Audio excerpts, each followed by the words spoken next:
दामे मोहब्बत ड्रामे की आज की किस्त में आपने देखा कि सादिया बेगम तो अजीब किस्म की माँ लग रही हैं। ना शोहर के आने पर खुश, ना बेटी की खुशियों में खुश। घर छोड़कर खुद भागी थी और बदले सारे जहान से ले रही हैं। जिस शख्स के लिए भागी उसे ही बर्दाश्त नहीं कर रही, उसे ही ताने दे रही हैं कि तुम सारी ज़िंदगी बाहर कमाते रहे तो कौन सा मुझ पर एहसान करके आए हो।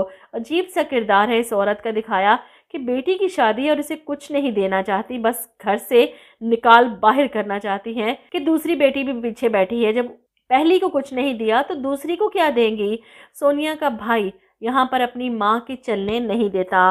वो अपने बाप के साथ मिलकर सोनिया के लिए एक पैसों का चेक पकड़ाता है जो अपनी मर्जी से अपनी नई ज़िंदगी की शुरुआत में इस्तेमाल कर सकती हो।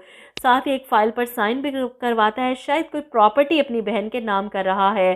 अब सादिया बेगम जो इस बारे में नहीं जानती थी, अगर जानती तो ये कभी ना होने देती। बहरहाल बिलाल साहब तो बहुत खुश हैं कि अरबाज दूल्हा बनने की तैयारियां कर रहा है। कोई नहीं बेटा, चढ़ जा घोड़ी पर, बाद में तुझे मैं गधा बनाऊंगा।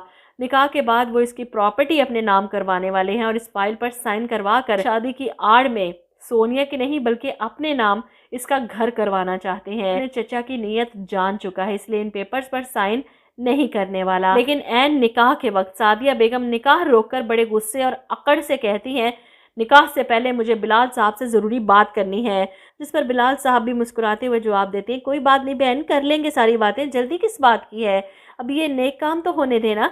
सादिया बेगम अपनी उसी टोन में, लेकिन बिलाल साहब, और यहाँ पर इनके शोहर टोक देते हैं, बस सादिया, अरबाज बेटा तुम निकाह नामे पर साइन करो, बाकी बातें बाद में हो जाएंगी।